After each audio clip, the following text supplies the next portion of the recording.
ನಮಸ್ಕಾರ. ಗವಿಸಿದ್ದೇಶ್ವರ ವೈಭವ ಇದು. ಕೊಪ್ಪಳ ನಗರದಲ್ಲಿರುವ ಸುಪ್ರಸಿದ್ಧ ಗವಿಮಠದ ಜಾತ್ರಾ ಸಡಗರ ಈಗಾಗಲೇ ಮೇಳೈಸಿದೆ. ಪ್ರತಿ ವರ್ಷವೂ ಕೂಡ ಮಠದ 11ನೇ ಪೀಠಾಧಿಪತಿಯಾಗಿರುವ ಗವಿಸಿದ್ದೇಶ್ವರ ಸ್ವಾಮೀಜಿಯವರ ಸ್ಮರಣಾರ್ಥವಾಗಿ ಜಾತ್ರೆ ನಡೆಯುತ್ತೆ. ಆ ಜಾತ್ರೆಯ ನೇರ ಪ್ರಸಾರದ ದೃಶ್ಯವನ್ನ ನೀವು ನೋಡ್ತಾ ಇದ್ದೀರಿ. ಕಣ್ಣು ಹಾಯಿಸಿದ ಕಡೆ ಎಲ್ಲವೂ ಕೂಡ ಜನವೋ ಜನ, ಲಕ್ಷಾಂತರ ಸಂಖ್ಯೆಯಲ್ಲಿ ಜನ ಅಜ್ಜನ ಜಾತ್ರೆಗೆ, ರಥೋತ್ಸವಕ್ಕೆ ಆಗಮಿಸಿದ್ದಾರೆ. ಅದರ ನೇರ ಪ್ರಸಾರದ ದೃಶ್ಯವನ್ನು ನೋಡ್ತಾ ಇದ್ದೀರಿ. ಈ ಜಾತ್ರೆಯನ್ನ, ಗವಿಸಿದ್ದೇಶ್ವರ ಜಾತ್ರೆಯನ್ನ ದಕ್ಷಿಣ ಭಾರತದ ಕುಂಭಮೇಳ ಅಂತಲೇ ಕರೆಯಲಾಗುತ್ತೆ. ಅಷ್ಟು ಪ್ರಸಿದ್ಧಿ ಇದು. ಯಾಕಂತಂದ್ರೆ ಈ ಜಾತ್ರೆಯಲ್ಲಿ ಲಕ್ಷಾಂತರ ಸಂಖ್ಯೆಯಲ್ಲಿ ಭಕ್ತರು ಭಾಗಿಯಾಗ್ತಾರೆ. ಆ ದೃಶ್ಯವನ್ನ ನಾವು ನೋಡ್ತಾ ಇದ್ದೀವಿ. ಸುಮಾರು 8 ಲಕ್ಷ ಜನ ಗವಿಸಿದ್ದೇಶ್ವರ ಜಾತ್ರೆಯಲ್ಲಿ, ಅದು ರಥೋತ್ಸವದಲ್ಲಿ ಭಾಗಿಯಾಗಿದ್ದಾರೆ ಅಂತ ಅಂದಾಜಿಸಲಾಗ್ತಾ ಇದೆ. ಲಕ್ಷಾಂತರ ಸಂಖ್ಯೆ, ಎಲ್ಲಿ ನೋಡಿದಲ್ಲೂ ಕೂಡ ಜನವೋ ಜನ, ಭಕ್ತರೇ ಕಾಣಿಸ್ತಾ ಇದ್ದಾರೆ. ಕಟ್ಟಡದ ಮೇಲೆ ಹತ್ತಿಯೂ ಕೂಡ ಆ ರಥ ಬರ್ತಾ ಇರೋದನ್ನ ಗಮನಿಸ್ತಾ ಇದ್ದಾರೆ. ಜನಸಾಗರದ ಮಧ್ಯೆನೇ ರಥೋತ್ಸವ ನಡೀತಾ ಇದೆ. ಇವತ್ತಿನಿಂದ 3 ದಿನಗಳ ಕಾಲ ಈ ರಥೋತ್ಸವ ನಡೆಯುತ್ತೆ. ಈ ರಥೋತ್ಸವ ಕೇವಲ 3 ದಿನ ಮಾತ್ರ ಅಲ್ಲ, ಈ ಜಾತ್ರೆ ಸುಮಾರು 1 ತಿಂಗಳ ಕಾಲ ನಡೆಯುವಂಥದ್ದು. ನೇರ ಪ್ರಸಾರದ ದೃಶ್ಯವನ್ನು ನೀವು ನೋಡ್ತಾ ಇದ್ದೀರಿ. ದಕ್ಷಿಣ ಭಾರತದ ಪ್ರಸಿದ್ಧ ಗವಿಸಿದ್ದೇಶ್ವರ ಜಾತ್ರೆ, ಆ ಜಾತ್ರೆಯಲ್ಲಿ ರಥೋತ್ಸವ, ರಥಯಾತ್ರೆ ನಡೀತಾ ಇರುವಂಥದ್ದು. ಅನೇಕ ಗಣ್ಯರು ಈ ರಥೋತ್ಸವದಲ್ಲಿ ಭಾಗಿಯಾಗಿದ್ದಾರೆ. DCM DK ಶಿವಕುಮಾರ್ ಆದಿಯಾಗಿ ಅನೇಕ ಗಣ್ಯರು ರಥೋತ್ಸವಕ್ಕೆ ಬಂದಿದ್ದಾರೆ. ದಕ್ಷಿಣ ಭಾರತದ ಕುಂಭಮೇಳದ ಮಹಾವೈಭವವನ್ನು ಕಣ್ತುಂಬಿಸಿಕೊಳ್ತಾ ಇದ್ದಾರೆ. ಜಾತ್ರೆಯ ಅಂಗವಾಗಿ ತೆಪ್ಪೋತ್ಸವ, ಗಂಗಾರತಿ ಎಲ್ಲ ಕಾರ್ಯಕ್ರಮಗಳು ನೆರವೇರುತ್ತೆ. ಈ ಜಾತ್ರೆಗೆ ಅಂತಲೇ ದೇಶ ವಿದೇಶಗಳಿಂದ ಭಕ್ತರಾಗಮಿಸ್ತಾರೆ. ಜನರ ದಂಡೇ ಬರುತ್ತೆ. ಸುತ್ತಮುತ್ತಲಿನ ಅನೇಕ ರಾಜ್ಯಗಳ ಸಾವಿರಾರು ಭಕ್ತರು ಬಂದಿರ್ತಾರೆ. ಈ ಜಾತ್ರೆಗೆ ಬರಬೇಕು ಅಂತಲೇ ಮೊದಲಿನಿಂದಲೇ ಪ್ಲಾನ್ ಮಾಡ್ಕೊಂಡಿರ್ತಾರೆ. ಜಾತ್ರೆಯನ್ನು ಮಿಸ್ ಮಾಡಬಾರ್ದು, ಪ್ರತಿ ವರ್ಷವೂ ಕೂಡ ಜಾತ್ರೆಗೆ ಹಾಜರಾಗಬೇಕು, ಸಾಕ್ಷಿಯಾಗಬೇಕು ಅನ್ನುವಂತಹ ಹಿನ್ನೆಲೆಯಲ್ಲಿ ರಥೋತ್ಸವದಲ್ಲಿ ಗಣ್ಯಾತಿ ಗಣ್ಯರೆಲ್ಲರೂ ಕೂಡ ಭಾಗಿಯಾಗಿದ್ದಾರೆ. DCM DK ಶಿವಕುಮಾರ್ ಅವರಿದ್ದಾರೆ. ಗತ ವೈಭವಕ್ಕೆ ಕೊಪ್ಪಳದ ಗವಿಮಠ ಜಾತ್ರೆ ಸಾಕ್ಷಿಯಾಗ್ತಾ ಇದೆ. ದಕ್ಷಿಣ ಭಾರತದ ಕುಂಭಮೇಳ ಅಂತಲೇ ಇದನ್ನು ಕರೆಯಲಾಗುತ್ತೆ.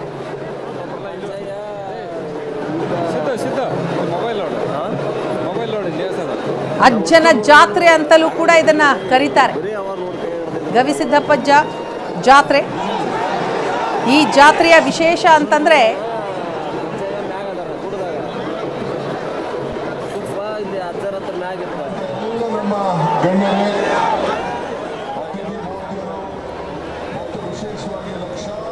ನೇರ ಪ್ರಸಾರದ ದೃಶ್ಯದಲ್ಲಿ ನಾವು ನೋಡ್ತಾ ಇದ್ದೀವಿ. ರಥದಿಂದ ದೇವರನ್ನ ಪಲ್ಲಕ್ಕಿಯಲ್ಲಿ ಕೂರಿಸಲಾಗಿದೆ. ಪಲ್ಲಕ್ಕಿ ಹೊತ್ತಿದ್ದಾರೆ.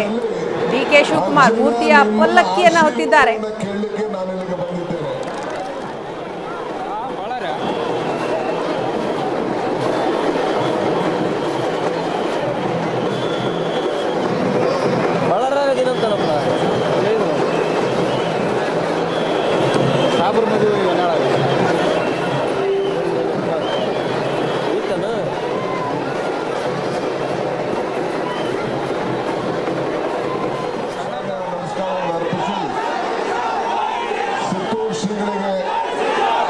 ನನ್ನ ಸಾಕ್ಷಾಂಗ ನಮಸ್ಕಾರಗಳನ್ನು ಅರ್ಪಿಸಿ, ವೇದಿಕೆಯಲ್ಲಿರುವಂಥ ಎಲ್ಲ ನಮ್ಮ ಗಣ್ಯರೇ, ಅತಿಥಿ ಮಹೋದಯರು ಮತ್ತು ವಿಶೇಷವಾಗಿ ಲಕ್ಷಾಂತರ ಮಂದಿ ಭಕ್ತಾದಿಗಳೇ, ನಾನು ಭಾಷಣ ಮಾಡಲಿಕ್ಕೆ ಇಲ್ಲಿಗೆ ಬರಲಿಲ್ಲ. ಭಕ್ತನಿಗೂ ಭಗವಂತನಿಗೂ ವ್ಯವಹಾರ ನಡೆಯುವಂಥ ಸ್ಥಳ ದೇವಾಲಯ. ಈ ದೇವಾಲಯದಲ್ಲಿ ಅಜ್ಜನ ನಿಮ್ಮ ಆಶೀರ್ವಾದವನ್ನು ಕೇಳಲಿಕ್ಕೆ ನಾನು ಇಲ್ಲಿಗೆ ಬಂದಿದ್ದೇನೆ. ನೀವೆಲ್ಲ ಸೇರಿ, ಇದು ಎಂಥ ಪವಿತ್ರವಾದಂಥ ದಿನ ಅಂದರೆ, ಪುರಂದರದಾಸರು ಒಂದು ಕಡೆ ಒಂದು ಮಾತು ಹೇಳ್ತಾರೆ, ಇದು ಭಾಗ್ಯ. ಇದರ ಭಕ್ತರು ಬಹಳ ಜಾಣರು. ಶ್ರೀ ಗವಿಮಠ ಒಂದು ವಿನಂತಿಯನ್ನು ಮಾಡಿಕೊಂಡಿತ್ತು. ಈ ವರ್ಷ ರಥೋತ್ಸವಕ್ಕೆ ಬಾಳೆಹಣ್ಣನ್ನು ಅರ್ಪಿಸಬಾರದು ಅಂತೇಳಿ ಅದನ್ನು ಬಹಳಷ್ಟು ಜನ ಪಾಲಿಸಲಿಕ್ಕೆ ತಮಗೆಲ್ಲ ಧನ್ಯವಾದಗಳನ್ನು ಹೇಳ್ತಾ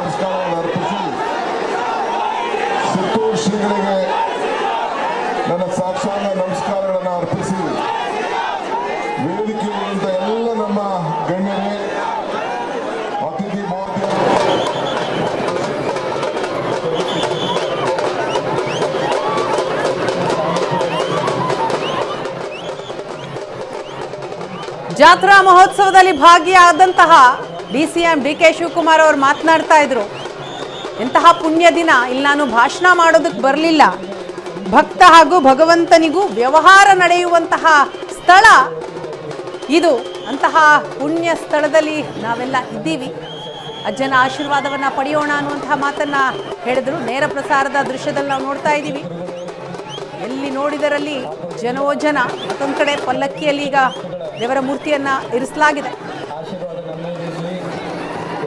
ಗತವೈಭವಕ್ಕೆ ಮರಳಿದ ಗವಿಸಿದ್ದೇಶ್ವರ ಜಾತ್ರಾ ಮಹೋತ್ಸವ, ಗಣ್ಯಾತಿ ಗಣ್ಯರು ಭಾಗಿಯಾಗಿದ್ದಾರೆ.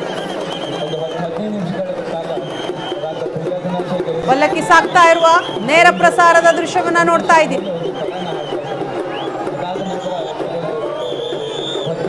ದಕ್ಷಿಣ ಭಾರತದ ಪ್ರಸಿದ್ಧ ಗವಿಸಿದ್ದೇಶ್ವರ ಜಾತ್ರೆ ಇದು.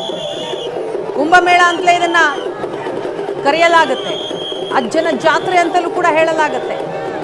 ಆ ಅಜ್ಜನ ಜಾತ್ರೆಯಲ್ಲಿ ಭಕ್ತರು ಹಾಗೂ ಭಗವಂತನ ಸಮಾಗಮವಾಗುತ್ತೆ ಅಂತ ಖ್ಯಾತಿ ಇದೆ. ಪ್ರತಿ ವರ್ಷವೂ ನಡೆಯುವಂತಹ ಗವಿಸಿದ್ದೇಶ್ವರ ಜಾತ್ರಾ ಮಹೋತ್ಸವ, ಅದರಲ್ಲೂ ಕೂಡ ರಥೋತ್ಸವ ಬಹಳ ವಿಶೇಷವಾದಂಥದ್ದು. ಮೂರ್ತಿಯ ಪಲ್ಲಕ್ಕಿ ಸಾಕ್ತಾ ಇದೆ ಒಂದು ಭಾಗದಲ್ಲಿ, ಮತ್ತೊಂದು ಕಡೆ ಅದನ್ನ ನೋಡೋದಿಕ್ಕೆ ಅಂತಲೇ, ಅದನ್ನ ಕಣ್ತುಂಬಿಸಿಕೊಳ್ಳೋದಿಕ್ಕೆ ಅಂತಲೇ ದೇಶ ವಿದೇಶಗಳಿಂದ ಬಂದಂತಹ ಭಕ್ತರು.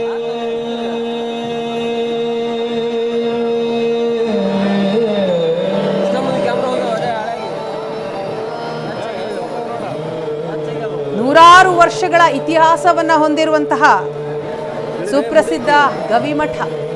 ಗವಿಮಠದಲ್ಲಿ ಪ್ರತಿ ವರ್ಷವೂ ಕೂಡ ಒಂದು ತಿಂಗಳ ಕಾಲ ಸಿದ್ದೇಶ್ವರ ಜಾತ್ರಾ ಮಹೋತ್ಸವ ನಡೆಯುತ್ತೆ. ಅದರಲ್ಲೂ ರಥೋತ್ಸವ 3 ದಿನಗಳ ಕಾಲ. ಆ ರಥೋತ್ಸವಕ್ಕೆ ದಶ ದಿಕ್ಕುಗಳಿಂದಲೂ ಕೂಡ ಭಕ್ತಗಣ ಬಂದಿದೆ. ನೇರ ಪ್ರಸಾರದ ದೃಶ್ಯವನ್ನ ನೋಡ್ತಾ ಇದ್ದೀವಿ. ಎಲ್ಲೂ ಕೂಡ ಒಂಚೂರು ಜಾಗ ಇಲ್ಲ, ಅಷ್ಟು ಅಸಂಖ್ಯ ಭಕ್ತಗಣವನ್ನ ನಾವು ಗಮನಿಸ್ತಾ ಇದ್ದೀವಿ. ಕಟ್ಟಡದ ಮೇಲೆ ಹತ್ತು ಕೂಡ ರಥೋತ್ಸವವನ್ನ ನೋಡ್ತಾ ಇದ್ದಾರೆ ಭಕ್ತರು. ಏಷ್ಯಾನೆಟ್ ಸುವರ್ಣ ನ್ಯೂಸ್ನಲ್ಲಿ ಗವಿಮಠದ ರಥೋತ್ಸವದ ನೇರ ಪ್ರಸಾರದ ದೃಶ್ಯ ಇದು.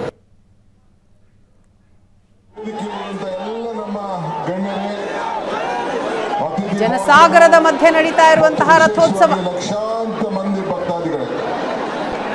ನಾನು ಭಾಷಣ ಮಾಡಲಿಕ್ಕೆ ಇಲ್ಲಿ ವಿನಂತಿಯನ್ನ ಮಾಡಿಕೊಂಡಿತ್ತು.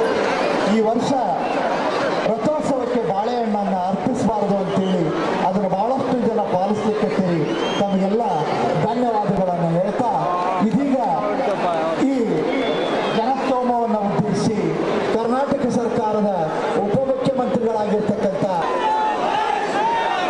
ಎಲ್ಲರಿಗೂ ನಮಸ್ಕಾರ. ಶ್ರೀಗಳ ಪಾದಗಳಿಗೆ ನನ್ನ ಸಾಕ್ಷಾತ್ ನಮಸ್ಕಾರವನ್ನು ಅರ್ಪಿಸಿ, ಸುತ್ತೂರು ಶ್ರೀಗಳಿಗೆ ನನ್ನ ಸಾಕ್ಷಾತ್ ನಮಸ್ಕಾರಗಳನ್ನು ಅರ್ಪಿಸಿ, ವೇದಿಕೆಯಲ್ಲಿರುವಂಥ ಎಲ್ಲ ನಮ್ಮ ಗಣ್ಯರೇ, ಅತಿಥಿ ಮಹೋದಯರು ಮತ್ತು ವಿಶೇಷವಾಗಿ ಕೊಪ್ಪಳದ ಸುಪ್ರಸಿದ್ಧ ಗವಿಮಠದಲ್ಲಿ ನಾನು ಭಾಷಣ ನಡೆಯುವಂತಹ ಜಾತ್ರಾ ಮಹೋತ್ಸವ. ಇವತ್ತು ರಥೋತ್ಸವದ ಸಂಭ್ರಮ.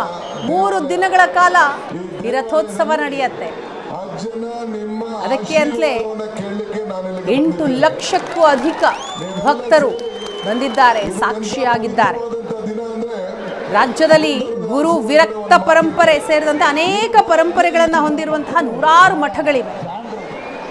ಪ್ರತಿಯೊಂದು ಮಠಗಳು ಕೂಡ ತಮ್ಮದೇ ಚೌಕಟ್ಟಿನಲ್ಲಿ ಸಮಾಜಮುಖಿ ಕೆಲಸಗಳನ್ನು ಮಾಡ್ತಾ ಇವೆ. ಆದರೆ ಶಿಕ್ಷಣದ, ಸಾಹಿತ್ಯದ, ಸಂಗೀತ, ಕ್ರೀಡೆಗೆ ಪ್ರೋತ್ಸಾಹ ನೀಡೋದು ಸೇರಿದಂತೆ ಅನೇಕ ಕೆಲಸಗಳನ್ನು ಎಲ್ಲ ಮಠಮಾನ್ಯಗಳು ಮಾಡುತ್ತೆ.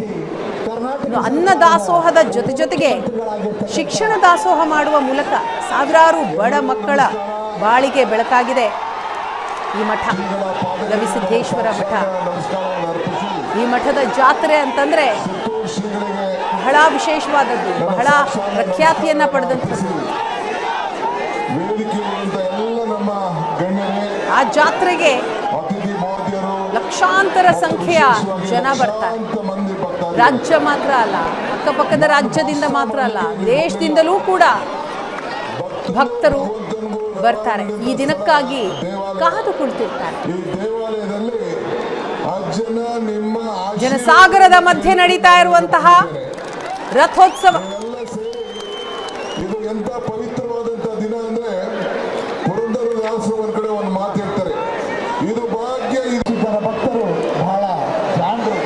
ರಥೋತ್ಸವ ದಿನದಿಂದ ತಿಂಗಳ ಕಾಲ ನಡೆಯುವಂತಹ ಜಾತ್ರೆ. ಈ ವರ್ಷ ರಥೋತ್ಸವಕ್ಕೆ ಬಾಳೆಹಣ್ಣನ್ನ ಭಕ್ತರು ಗವಿಮಠಕ್ಕೆ ಬರ್ತಾರೆ, ಗವಿಸಿದ್ದೇಶ್ವರನ ದರ್ಶನವನ್ನ ಪಡಿತಾರೆ.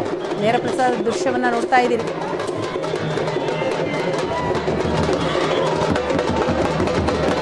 ಇನ್ನು ಮಠಕ್ಕೆ ಯಾರೇ ಬರಲಿ, ಯಾರು ಬಂದರೂ ಕೂಡ ಹಸುವಿನಿಂದ ಹೋಗಬಾರದು ಅನ್ನೋದು ಗವಿಮಠದ ಪೀಠಾಧಿಪತಿಯಾಗಿರೋ ಅಭಿನವ ಗವಿಸಿದ್ದೇಶ್ವರ ಸ್ವಾಮೀಜಿಯವರ ಆಶಯ. ಹಾಗಾಗಿ ಜಾತ್ರೆಯ ಸಮಯದಲ್ಲಿ ಬರುವಂತಹ ಭಕ್ತರು, ಆ ಭಕ್ತರಿಗೆ ಅಂತಲೇ ವಿಶೇಷವಾದಂತಹ ಭೋಜನ ರೆಡಿ ಇರುತ್ತೆ. ಬೆಳಗ್ಗೆಯಿಂದಲೂ ಕೂಡ ಏಷ್ಯಾನೆಟ್ ಸುವರ್ಣ ನ್ಯೂಸ್ನಲ್ಲಿ ತೋರಿಸ್ತಾನೆ ಇದ್ದೀವಿ ಯಾವ ರೀತಿಯ ಭೂರಿ ಭೋಜನ ವ್ಯವಸ್ಥೆಯನ್ನು ಅಲ್ಲಿ ಮಾಡಲಾಯಿತು ಅಂತ. ಎಲ್ಲ ರೀತಿಯ ವ್ಯವಸ್ಥೆಗಳು, ಇಷ್ಟು ಸಂಖ್ಯೆಯಲ್ಲಿ ಜನ ಬರ್ತಾರೆ ಅಂತಂದರೆ ಅಷ್ಟೇ ಅಚ್ಚುಕಟ್ಟಾಗಿ ವ್ಯವಸ್ಥೆಯನ್ನು ಕೂಡ ಅಲ್ಲಿ ಮಾಡಬೇಕಾಗುತ್ತೆ. ಮಾಡಲಾಗಿದೆ ಕೂಡ. ಮೂಲಭೂತ ಸೌಕರ್ಯ ಇರ್ಬೋದು, ಆಹಾರದ ವ್ಯವಸ್ಥೆ ಇರ್ಬೋದು, ಪಾರ್ಕಿಂಗ್ ವ್ಯವಸ್ಥೆ ಇರ್ಬೋದು. ಗವಿಸಿದ್ದೇಶ್ವರನ ದರ್ಶನ ಯಾರೇ ಬರಲಿ ಎಲ್ರಿಗೂ ಕೂಡ ದರ್ಶನ ಆಗಬೇಕು. ಎಲ್ಲವೂ ಕೂಡ ಅಚ್ಚುಕಟ್ಟಾಗಿ ನೆರವೇರುತ್ತೆ ಈ ಸ್ಥಳದಲ್ಲಿ. ದಶ ದಿಕ್ಕುಗಳಿಂದ ಗವಿಸಿದ್ದೇಶ್ವರನ ಜಾತ್ರೆಗೆ, ರಥೋತ್ಸವಕ್ಕೆ ಭಕ್ತಗಣ ಬರುತ್ತೆ. ಒಂದು ತಿಂಗಳ ಕಾಲ ನಡೆಯುವಂತಹ ಜಾತ್ರಾ ಮಹೋತ್ಸವ. ರಥದಲ್ಲಿದ್ದಂತಹ ಮೂರ್ತಿಯನ್ನ ಪಲ್ಲಕ್ಕಿಗೆ ಇಳಿಸಲಾಗಿದೆ. ಪಲ್ಲಕ್ಕಿಯಲ್ಲಿ ಕೂರಿಸಿ ಮೆರವಣಿಗೆ ಸಾಗ್ತಾ ಇದೆ.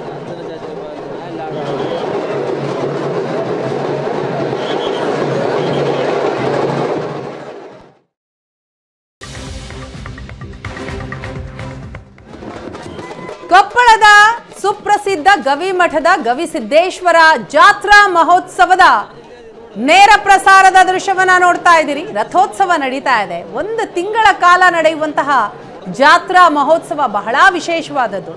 ಜಾತ್ರೆ ಅಂದ ತಕ್ಷಣ ನೆನಪಾಗೋದೆ ಜಾನಪದ ಸೊಗಡು.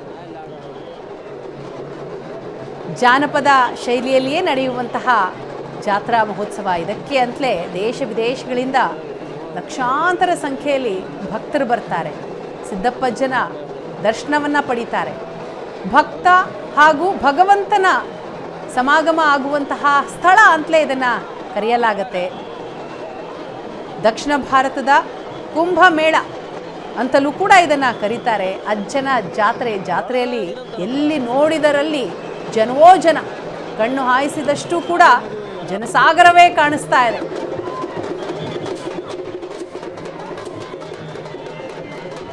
ಸುಪ್ರಸಿದ್ಧವಾದಂತಹ ಗವಿಸಿದ್ದೇಶ್ವರ ಮಠದಲ್ಲಿ ನಡೆಯುವ ಗವಿಸಿದ್ದೇಶ್ವರನ ಜಾತ್ರಾ ಮಹೋತ್ಸವ. ಇವತ್ತು ರಥೋತ್ಸವದ ಸಂಭ್ರಮ ಅಲ್ಲಿ ಮನೆ ಮಾಡಿದೆ. 3 ದಿನಗಳ ಕಾಲ ಅನೇಕ ಕಾರ್ಯಕ್ರಮಗಳನ್ನು ಹಮ್ಮಿಕೊಳ್ಳಲಾಗಿರುತ್ತೆ. ತೆಪ್ಪೋತ್ಸವ ಇರುತ್ತೆ, ಗಂಗಾರತಿ ಕಾರ್ಯಕ್ರಮ ಇರುತ್ತೆ. ಎಲ್ಲವನ್ನೂ ಕೂಡ ಬಹಳ ಅಚ್ಚುಕಟ್ಟಾಗಿ ನೆರವೇರಿಸಲಾಗತ್ತೆ. ಈ ಜಾತ್ರೆಯನ್ನು ನೋಡಬೇಕು ಅಂತಲೇ, ಕಣ್ತುಂಬಿಸ್ಕೊಳ್ಬೇಕು ಅಂತಲೇ 1 ವರ್ಷದಿಂದ ಜನ ಕಾಯ್ತಾ ಇರ್ತಾರೆ. ಗವಿಸಿದ್ದೇಶ್ವರ ಸ್ವಾಮೀಜಿ, ಅಭಿನವ ಗವಿಸಿದ್ದೇಶ್ವರ ಸ್ವಾಮೀಜಿಯವರ ನೇತೃತ್ವದಲ್ಲಿ ಈಗ ಬಡ ಮಕ್ಕಳಿಗೆ ಎಲ್ಲ ರೀತಿಯ ಸೌಲಭ್ಯಗಳು ನಡೆಯುತ್ತೆ. ಅಲ್ಲಿ ಕುಣಿಯಲಾಗ್ತಾ ಇರುವಂತಹ ನೇರ ಪ್ರಸಾರದ ದೃಶ್ಯವನ್ನು ನೋಡ್ತಾ ಇದ್ದೀರಿ. ಬಾವುಟವನ್ನು ಕೈಯಲ್ಲಿ ಹಿಡಿದು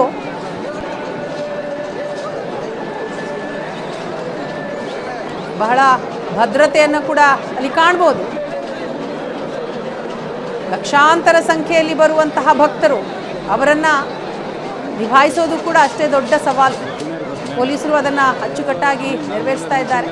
ಮೆರವಣಿಗೆ ಸಾಗ್ತಾ ಇದೆ, ಜಾತ್ರೆ ಸಾಗ್ತಾ ಇರುವಂತಹ ದೃಶ್ಯ, ನೇರ ಪ್ರಸಾರದ ದೃಶ್ಯ ಇದೆ. ಜನಸಾಗರದ ಮಧ್ಯೆನೇ ಅದ್ದೂರಿ ರಥೋತ್ಸವ ನಡೀತಾ ಇದೆ.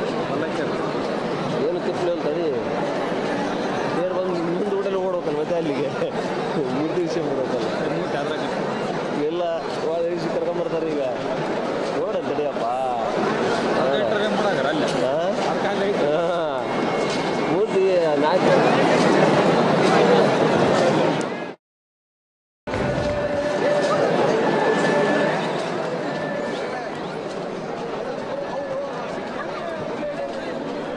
ಕೊಪ್ಪಳದ ಸುಪ್ರಸಿದ್ಧ ಗವಿ ಮಠದಲ್ಲಿ ನಡೀತಾ ಇರುವಂತಹ ಜಾತ್ರಾ ಮಹೋತ್ಸವ ರಥೋತ್ಸವದ ನೇರ ಪ್ರಸಾರದ ದೃಶ್ಯವನ್ನ ನೋಡ್ತಾ ಇದ್ದೀರಿ.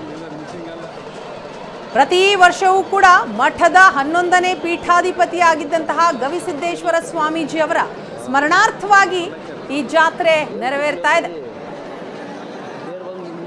ಮೂಲಭೂತ ಸೌಲಭ್ಯಗಳನ್ನು ಒದಗಿಸೋದಿರ್ಬೋದು, ದಾಸೋಹದಿರ್ಬೋದು, ಅದೆಲ್ಲವೂ ವ್ಯವಸ್ಥಿತವಾಗಿ ಅಚ್ಚುಕಟ್ಟಾಗಿ ಇಲ್ಲಿ ಬಂದ ಯಾವ ಒಬ್ಬ ಭಕ್ತನಿಗೂ ಯಾವುದೇ ಕೊರತೆ ಆಗದ ಹಾಗೆ ನೋಡ್ಕೊಂಡು ಆಗ್ತಾ ಇರ್ತಕ್ಕಂಥದ್ದು ಈ ಥರ ಎಲ್ರಿಗೂ ಕೂಡ ಮಾದರಿಯಾದಂಥದ್ದನ್ನು ಈ ಸಂದರ್ಭದಲ್ಲಿ ಸಂತೋಷದಿಂದ ಹೇಳಲಿಕ್ಕೆ ಬಯಸ್ತೀನಿ.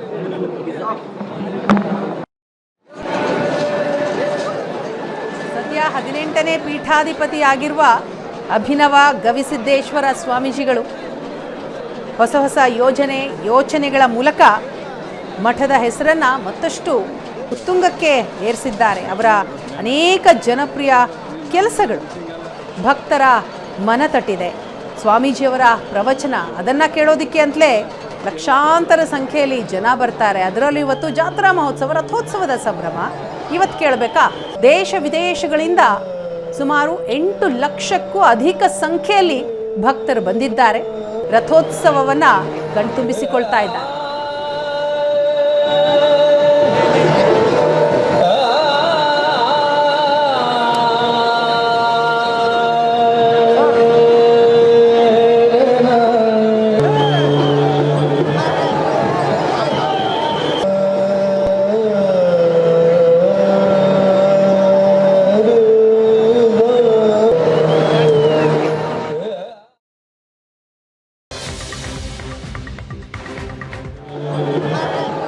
ಕೊಪ್ಪಳದ ಸುಪ್ರಸಿದ್ಧ ಗವಿ ಮಠದ ರಥೋತ್ಸವದ ಸಂಭ್ರಮವನ್ನ ನೋಡ್ತಾ ಇದ್ದೀರಿ ನೇರ ಪ್ರಸಾರದ ದೃಶ್ಯಾವಳಿಯಲ್ಲಿ. ಗವಿಸಿದ್ದೇಶ್ವರ ಮೂರ್ತಿಯ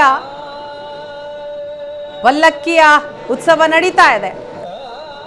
ಪಲ್ಲಕ್ಕಿ ಉತ್ಸವವನ್ನ ನೋಡ್ತಾ ಇದ್ದೀರಿ.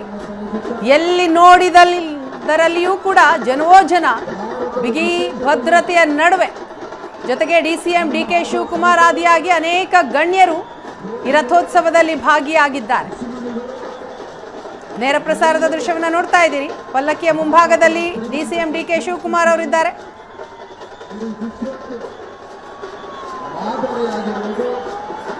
ಗತವೈಭವಕ್ಕೆ ಮರಳಿದ ಕೊಪ್ಪಳದ ಗವಿ ಮಠದ ಜಾತ್ರೆ 3 ದಿನಗಳ ಕಾಲ ಅನೇಕ ಕಾರ್ಯಕ್ರಮಗಳನ್ನು ಹಮ್ಮಿಕೊಳ್ಳಲಾಗಿದೆ. ಈ ಜಾತ್ರಾ ಮಹೋತ್ಸವ ಇರುವಂಥದ್ದು 1 ತಿಂಗಳ ಕಾಲ. ಅದರಲ್ಲೂ ಈ ರಥೋತ್ಸವದ ದಿನ ಬಹಳ ವಿಶೇಷವಾಗಿರುತ್ತೆ. ಮಠದ 11ನೇ ಪೀಠಾಧಿಪತಿ ಗವಿಸಿದ್ದೇಶ್ವರ ಸ್ವಾಮೀಜಿ ಅವರ ಸ್ಮರಣಾರ್ಥವಾಗಿಯೇ ಜಾತ್ರೆ ನಡೆಸಲಾಗುತ್ತೆ. ಪ್ರತಿ ವರ್ಷ ನಡೆಯುವ ಜಾತ್ರೆಗೆ ಲಕ್ಷಾಂತರ ಸಂಖ್ಯೆಯ ಭಕ್ತರು ಬರ್ತಾರೆ ದೇಶ ವಿದೇಶಗಳಿಂದ. ಜಾನಪದ ಸೊಗಡಿನ ರೀತಿಯಲ್ಲಿ ನಡೆಯುವಂತಹ ಜಾತ್ರೆ, ಆ ವೈಭವವನ್ನು ನಾವು ಕಾಣ್ತಾ ಇದ್ದೀವಿ. ಕೊಪ್ಪಳದಲ್ಲಿ ಗವಿ ಮಠ ಅಂತಂದರೆ ಬಹಳ ಪ್ರಸಿದ್ಧಿಯನ್ನು ಪಡೆದಂಥದ್ದು. ತುಮಕೂರಿನಲ್ಲಿ ಹೇಗೆ ಸಿದ್ಧಗಂಗಾ ಮಠ ದಾಸೋಹ ಸೇರಿದ ಹಾಗೆ ಶಿಕ್ಷಣದ ಮೂಲಕ ದೊಡ್ಡ ಹೆಸರನ್ನು ಮಾಡಿದೆಯೋ, ಅದೇ ರೀತಿ ಉತ್ತರ ಕರ್ನಾಟಕ ಭಾಗದಲ್ಲಿ ಕೊಪ್ಪಳದ ಸುಪ್ರಸಿದ್ಧ ಹಾಗೂ ಐತಿಹಾಸಿಕ ಗವಿಮಠ ಬಹಳ ಹೆಸರುವಾಸಿ. ಸಚಿವರಾದಂತಹ ಅನೇಕರನ್ನ ಗಮನಿಸ್ತಾ ಇದ್ದೀವಿ ನಾವು ದೃಶ್ಯದಲ್ಲಿ. ಇಲ್ಲ, ಸೊ ಹಾಗಾಗಿ ಜಾತ್ರಾ ಮಹೋತ್ಸವ ಜನಸಾಗರದ ಮಧ್ಯೆ ನಡೀತಾ ಇರುವಂತಹ ರಥೋತ್ಸವದ ಸಂಭ್ರಮ. ದಶ ದಿಕ್ಕುಗಳಿಂದಲೂ ಕೂಡ ಈ ರಥೋತ್ಸವಕ್ಕೆ ಭಕ್ತರು ಬಂದಿದ್ದಾರೆ.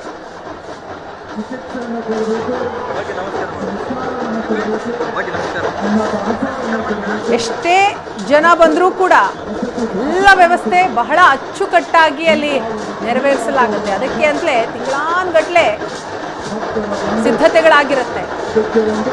ಮೂಲ ಸೌಕರ್ಯ, ಯಾವುದೇ ಹೆಚ್ಚು ಕಮ್ಮಿ ಆಗಬಾರ್ದು. ಆ ನಿಟ್ಟಿನಲ್ಲಿ ವ್ಯವಸ್ಥೆಗಳಾಗಿರುತ್ತೆ. ಆಹಾರ ವ್ಯವಸ್ಥೆ ಹಳ್ಳಿ ಸೊಗಡಿನಲ್ಲಿ ಏನೆಲ್ಲ ತಿನಿಸುಗಳನ್ನು ಮಾಡಬೇಕು ಅದೆಲ್ಲವನ್ನೂ ಕೂಡ ಭಕ್ತರೇ ತಯಾರು ಮಾಡಿರ್ತಾರೆ. ಅದೇ ಅಲ್ಲಿನ ವಿಶೇಷತೆ. ಇನ್ನು ಪಾರ್ಕಿಂಗ್ ವ್ಯವಸ್ಥೆ, ಇಷ್ಟು ಜನ ಬರ್ತಾರೆ ಅಂತಂದರೆ ಪಾರ್ಕಿಂಗ್ ವ್ಯವಸ್ಥೆಯು ಕೂಡ ಬಹಳ ಅಚ್ಚುಕಟ್ಟಾಗಿಯೇ ನೆರವೇರಿಸಬೇಕಾಗತ್ತೆ.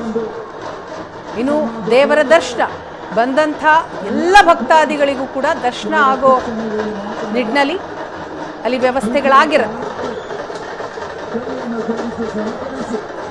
ದಕ್ಷಿಣ ಭಾರತದ ಪ್ರಸಿದ್ಧ ಗವಿಸಿದ್ದೇಶ್ವರ ಜಾತ್ರೆ, ಇದನ್ನು ಕುಂಭಮೇಳ ಅಂತಲೇ ಕರೀತಾರೆ. ದಕ್ಷಿಣ ಭಾರತದ ಕುಂಭಮೇಳ.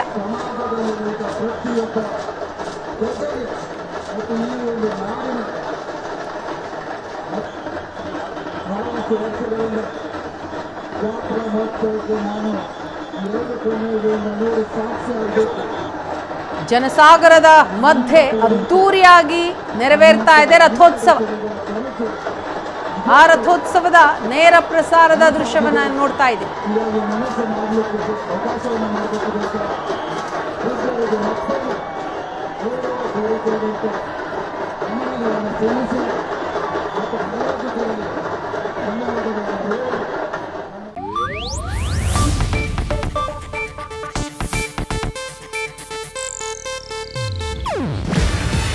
ಇದು ಏಷ್ಯಾನೆಟ್ ನ್ಯೂಸ್ ನೆಟ್ವರ್ಕ್ ಪ್ರಸ್ತುತಿ.